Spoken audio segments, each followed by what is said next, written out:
자, 우리 Y스트릿이 7월 19일 오늘 구독자 15만 명을 돌파를 했습니다. 감사합니다. 다 여러분 덕분입니다. 다 여러분 덕분입니다. 그래서 이게 공부하는 채널을 지향하다 보니까 많은 분들이 유입되기가 조금 쉽지는 않으신 것 같아요. 그래서 우리가 조금 더 쉽고 재미있게 뭐 다른 경제 이야기도 그렇고 시장 이야기도 그렇고 또 돈 버는 이야기도 계속해서 좀 쉽게 풀어드리도록 열심히 노력하겠습니다.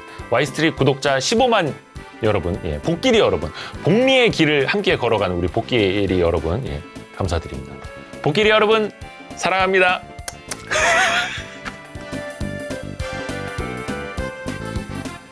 잠깐만, 오늘 며칠이죠? 7월 19일이죠?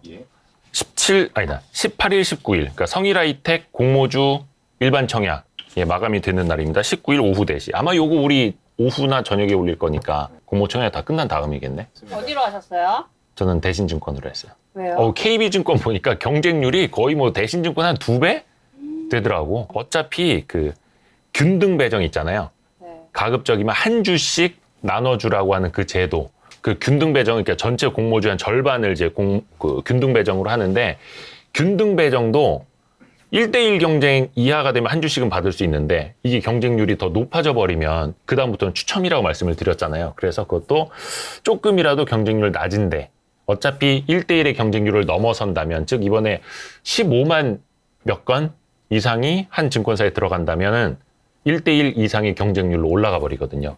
그럴 거면은 조금이라도 경쟁률 낮은 대로 청약을 해야 균등도 유리해진다. 그래서 저는 대신증권으로 넣었고. 첫날 넣었는데 막 한가 맞고 이러면.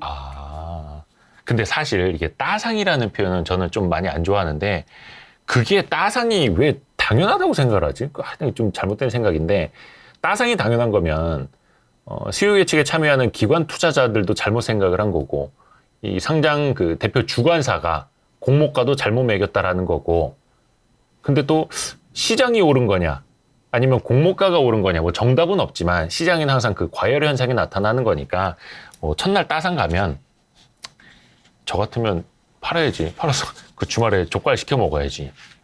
아무튼 근데 반대로 이번 뭐 성일하이텍 건을 놓고 이야기를 하는 거는 아니지만, 공모가를 하회할 수 있잖아요. 아무리 기대주라고 해도 막 첫날 둘째나 뭘 따상상 갔다가 이내 급락을 해가지고 한 보름 지나니까, 한 달 지나니까, 2달 지나니까 공모가로 훅 떨어져 있고 뭐 반토막 나 있을 수도 있고 하는 거예요. 그때 꿀팁이 있습니다. 이거 모르시는 분들 너무 많아. 예를 들어서 공모가보다 반토막이 났어. 근데 이거를 그냥 시장에서 반토막 난 가격으로 파시는 분들이 있다니까. 근데 그게 아니라 90% 가격으로, 공모가의 90% 가격으로 되팔 수가 있어요. 어떻게 그래요? 아니, 사실 그러죠. 공모주가 어떻게 그래요? 약간 요거에 대비한 제도가 있습니다. 그게 뭐냐면 환매 청구권이라는 거예요. 이거 제가 그 성일하이텍 그 공모주 설명을 할 때 어떤 분이 댓글에 달아주셨더라고. 환매 청구권 설명을 안 했다고 해서, 내가 그걸 깜빡했어.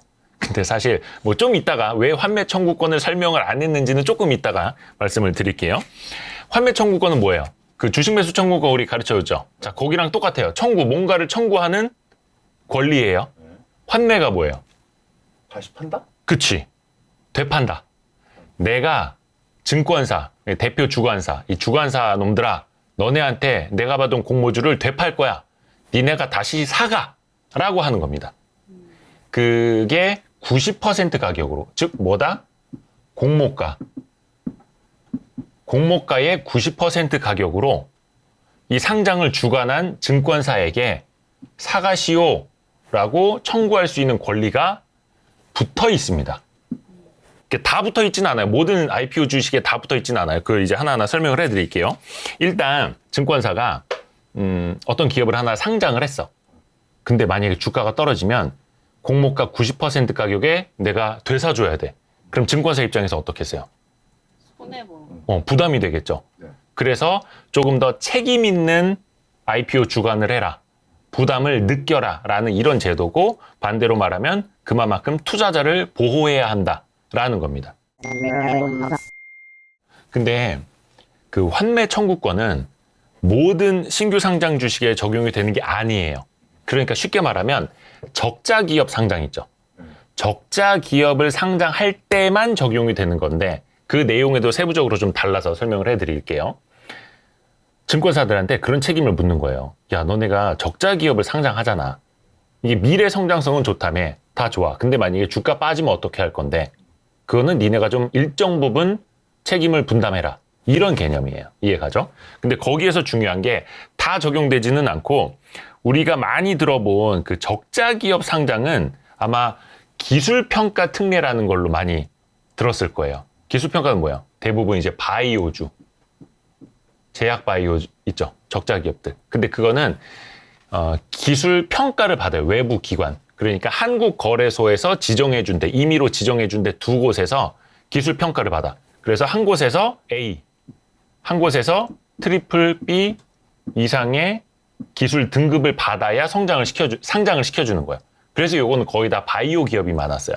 근데 이제 다른 기업들이 불만이 나왔죠. 아니 뭐야, 바이오 기업들은 저렇게 적자 상장 많이 해주는데 일반 제조나 일반 기업들도 적자 기업 상장 많이 해달라. 그래서 생긴 제도가 뭐냐면 요 표는 저희 기술보증기금에서 가져온 표입니다. 기술보증기금 여러분들한테 감사드려. 고맙습니다. 자, 그래서 나온 게 뭐냐면 이익 미실현 기업이라는 거 하고 성장성 추천 기업이라는 겁니다. 이익 미실현 기업은 요거를 이제 이른바 테슬라 요건이라고 해요. 그래서 적자 기업인데도 상장해 주는 건 대표적으로 요거는 이제 바이오니까 기술평가 특례는 빼고 두 가지만 이야기할게요. 성장성 추천과 이익 미실현 기업 두 가지가 있어요. 근데 뭐가 다르냐? 그러니까 이름이 되게 어렵기는 한데 요 두 가지만 넣고 비교를 하자면 이익 미실현 기업 같은 경우에는 시가총액이 500억 이상의 매출 30억에 뭐 최근 2개년도 매출 증가 20% 이상의 뭐 시가총액 500억 이상의 PBR 200%에 뭐 시총 1000억원의 뭐 몇 가지 기준들이 조금 허들이 높아요. 근데 성장성 추천은 비어있죠. 그냥 자기 자본 10억 원, 시가총액 90억 원만 넘으면 돼. 여기는 시가총액 최소한 300억이나 500억이 넘어야 되는 거고. 그러니까 더 작은 기업도 증권사가 성장성을 추천을 해서 적자 기업도 상장을 할 수 있다는 겁니다. 그래서 오늘 중요한 건 환매 청구권이잖아요. 그래서 환매 청구권도 이익 미실현 기업일 경우에는 3개월까지 받아줍니다.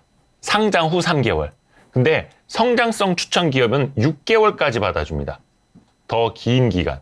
그러니까 공모가 대비 주가가 빠졌을 때 90%로 증권사가 되사주는 값이, 되사주는 기간이 이익 미실현 기업은 3개월 동안, 상장 후 3개월 동안, 성장성 추천은 6개월 동안 받아준다는 거예요. 더 긴 기간. 하나 예로 들어드리는 그 성일하이텍 같은 경우에는 이익 미실현 기업 여기로 들어오는 겁니다. 그래서 환매 청구권이 3개월이야. 3개월 동안 만약에 성일하이텍 내가 공모주를 받았어. 근데 한 2개월 지나서 공모가를 하회하네? 5만 원이랬잖아, 공모가가. 근데 4만 원까지 떨어졌어. 그러면 나는 90%면 얼마입니까? 4만 5천 원에 증권사에 되팔 수 있는 겁니다. 만약에 3만 원이 됐다. 그래도 4만 5천 원에. 2만 원이 됐다. 그래도 4만 5천 원에 되팔 수 있다는 겁니다. 이게 근데 사실 그 증권신고서에 다 나와 있는 내용이에요. 자, 이게 성일하이텍 증권신고서입니다. 성일하이텍 증권신고서 보면은 여기 왼쪽에 인수 등에 관한 사항이 있죠. 자, 인수 등에 관한 사항으로 들어가서 보면은 자, 여기 나오죠. 일반 청약자의 환매 청구권이라는 안내가 나옵니다. 아까 이야기를 했죠. 여기는 이익 미실현 기업이어가지고 상장일로부터 3개월까지 환매 청구권을 부여합니다. 라고 친절하게 나와 있죠. 그리고 여기 보면은 밑으로 올려볼게요. 이게 동기화가 안 되네, 밑줄이. 여기 행사 가능 기간 나와 있죠. 여기 가격도 있죠. 공모 가격의 90%를 권리 행사 가격으로 합니다. 이렇게 안내가 되어 있죠. 가격이 다를 때도 있어요? 다를 때도 있어요. 어떨 때 다르냐? 일단 성일의 하이텍 같은 경우는 공모가가 얼마예요? 5만 원. 5만 원인데 5만 원의 90%면 4만 5천 원이죠. 그래서 4만 5천 원 밑으로 만약에 떨어지면은 3개월 이내에 공모하고 3개월 이내, 그러니까 상장하고 3개월 이내에 증권사에게 되팔 수가 있는 겁니다. 환매 청구권을 행사를 하면 돼요. 이렇게 MTS에 환매 청구권 뭐 이렇게 신청 뭐 이런 메뉴가 있어요. 그 메뉴로 들어가서 신청을 하면 됩니다. 아니면 뭐 전화를 해도 되고요. 지점을 찾아가도 되고요. 자, 근데 만약에 지금처럼 상장을 하자마자 코스피 코스닥이 20-30% 폭락을 해. 그럼 다 떨어지는 거잖아요, 주식들. 그치. 그러면 이 회사의 잘못으로 주가가 떨어진 게 아니고 증권사의 잘못으로 주가가 떨어진 게 아니니까 약간 뭐라 해야 될까? 그 행사 가격을 더 낮출 거 아닙니까? 그게 여기 나와 있습니다. 그러니까 조정 가격이라는 게 있어요. 여기 뭐 산식이 있어요. 공모가격 90%에 환매 청구권 행사한 날 직전에 매매 거래일 코스닥 지수 빼기 뭐 상장일 직전 매매 거래 이게 어려운데 쉽게 말하면 이 회사가 속해 있는 시장 그게 코스피가 됐건 코스닥이 됐건 야 코스닥이 20% 떨어졌어? 그럼 90% 가격에다가 시장 20% 떨어진 것도 적용을 해야 돼. 그러니까 45,000원이 아니라 거기서 한 20%더 뺍시다. 뭐 한 3만 몇천 원에 행사하세요. 요렇게 조정을 하는 겁니다. 자, 요거는 진 시스템이라는 회사의 투자 설명서입니다. 투자 설명서. 요거는 이제 그래서 메뉴가 좀 달라요. 그 밖에 투자자 보호를 위한 사항으로 들어가서 보면은 증권신고서랑 투자 설명서랑 되게 비슷해요. 비슷한데 증권신고서는 내가 상장을 하겠습니다라고 해서 금융위 금감원에다가 내는 거고 그걸 보고 사람들이 투자를 할까 말까 미리 생각을 하는 거고 투자 설명서는 상장 예심하고 상장 심사가 다 통과가 됐어. 통과가 돼서 이제 공모를 받아야 되잖아. 그래서 청약을 해줄 사람들한테 보여주는 게 투자 설명서입니다. 근데 내용은 거의 비슷해요. 근데 투자 설명서는 거의 확정된 내용들이 나간다라고 보면 돼요. 물론 그것도 이제 정정은 될 수 있습니다. 여기 그 밖에 투자자 보호를 위한 사항으로 넘어가 보면은 요게 2021년 초에 상장한 회사로 기억을 하는데 권리 행사 가격 산정 예시라고 되어 있죠. 공모 가격이 지금 2만 원인데 그 90%면 18,000원에 환매 청구권을 행사할 수 있습니다. 이렇게 나와 있죠. 친절하게. 그리고 만약에 코스닥이 10%까지만 하락을 하면 그냥 90% 가격으로 행사를 하실 수가 있는데 만약에 코스닥이 20% 하락하게 되면은 그게 아니라 요거 하락분을 반영을 해서 16,200원에 행사를 하셔야 됩니다. 라고 친절하게 계산까지 해놓고 있어요. 그러니까 시장이 많이 떨어져서 그런 거면 회사 잘못도 아니고 증권사 잘못도 아니고 시장 같이 떨어진 거니까 행사 가격도 같이 내립니다. 그러니까 투자자한테 좋은 건 아니죠. 싼 값에 되팔아야 되니까. 이거 서진 시스템 아니고 그냥 진 시스템이에요. 그냥 진 시스템입니다. 2021년 초에 상장을 했는데 보세요. 상장 이후 주가가 어떻게 됐죠? 계속 밀렸죠. 특히 이 회사는 근데 이 진 시스템이라는 회사는 삼성증권에서 환매 청구권을 뭐 3개월, 6개월이 아니라 9개월까지 보장을 했어요. 9개월까지 더 길게 받아준 거예요. 5월에 상장을 해서 9개월이면 얼마야? 2월. 다음에 2월까지잖아. 그러니까 얼추 9개월이니까 요 2월까지 환매 청구권을 행사할 수 있는 기간이었어요. 근데 공모가가 아까 얼마였다? 2만 원이었죠. 근데 이때 주가가 얼마다? 10,000원도 하회했어요.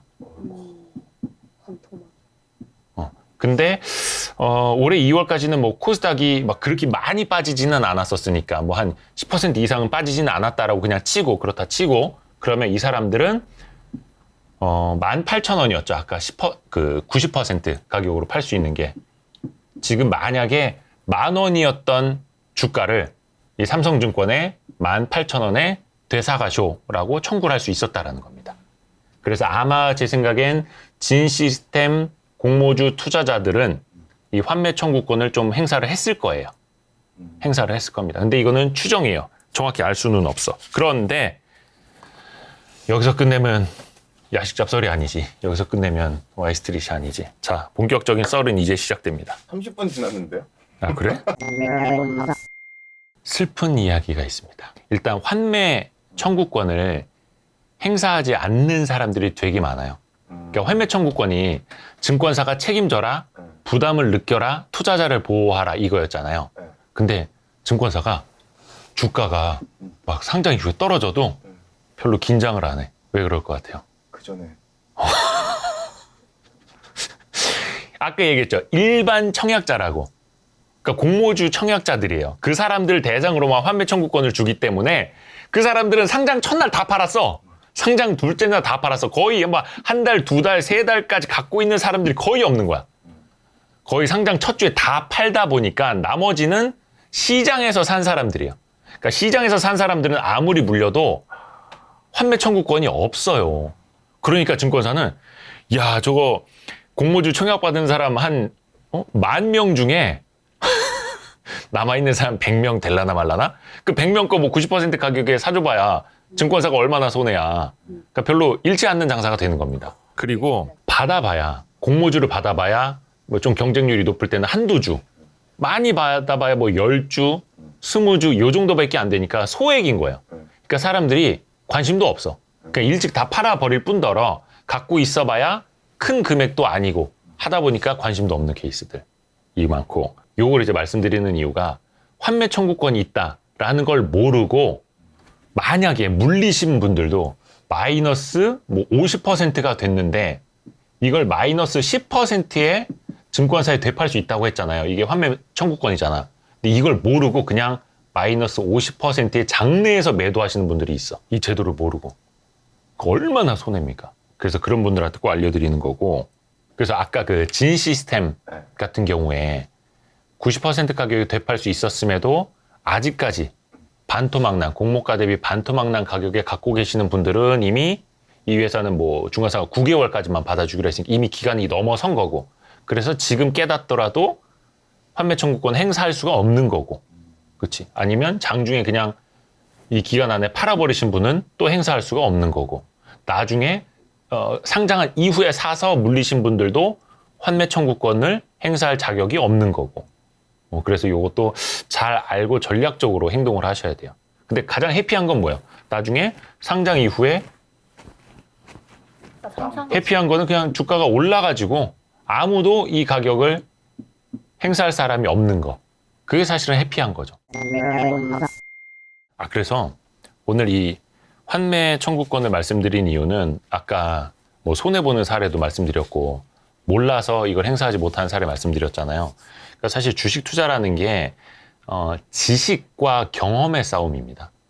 뭐 미래를 이제 예측하는 거는 되게 좀 어떻게 보면 불가능한 영역이기는 한데, 그래도 최소한 지식과 경험은 갖춰야 잃지 않는, 크게 손해보지 않는 투자를 할 수 있는 건데, 공모주가 사실 지금 시장이 어떠냐면 맨날 막 블로그 글 쓰고 유튜브 올리시는 분들 보면은 하루 치고 빠지기 게임, 막 거의 그 정도가 돼서 그냥 치킨값 벌기, 족발값 벌기. 그래서 사실 뭐 성일하이텍 같은 경우에 한 주에 뭐 한 주 받으려면 비례 방식으로 한 주 받으면 최소 한 5천만 원 이상씩은 투자를 해야 한다고 하니까 그건 또 이제 돈 많은 사람들의 영역이기는 한데, 그냥 일단은 25만 원 가지고 한 주 받으면 치킨값, 족발값 정도는 벌 수 있는 약 요 정도. 뭐 그것도 나쁘지는 않은데, 다만 이러한 제도들이 있고 투자자 보호장치라는 게 있으니 이런 걸 나중에 잊지 말고, 또 나중에 이익 미실현 기업, 성장성 특례 기업, 이런 적자 상장 기업들이 많이 또 나올 거 아니에요, 계속해서. 그런 사례에서도 계속해서 이걸 기억을 하시고 좀 적용을 하셔야 손해는 볼 수 있지만 바보는 되지 않을 수 있다. 그래서 저희가 뭐 앞으로도 뭐 또 이제 공모주 큰 것들 나올 때마다 한 번씩 또 짚어드릴게요. 그래서 요것도 잊으시는 분들 많을 것 같은데, 좆됐다고 할. 그건 잊었어. 이거 잊어도 되나? 아니야, 좆됐다고 할이 재밌어. 어떤 분이 좆됐다 알고 이렇게 바꾸라는 분도 계셨어. 좆됐다 알고, 좆됐다 알고. 좆됐다고 할이나 좆됐다 알고나 다 괜찮습니다. 알고. 좋아요, 댓글, 다른 영상, 구독, 알림 설정. 혹은 좋아요, 댓글, 다른 영상, 알림 설정, 구독. 어느 순서로 하셔도 좋습니다. 어느 순서로 하도 좋습니다.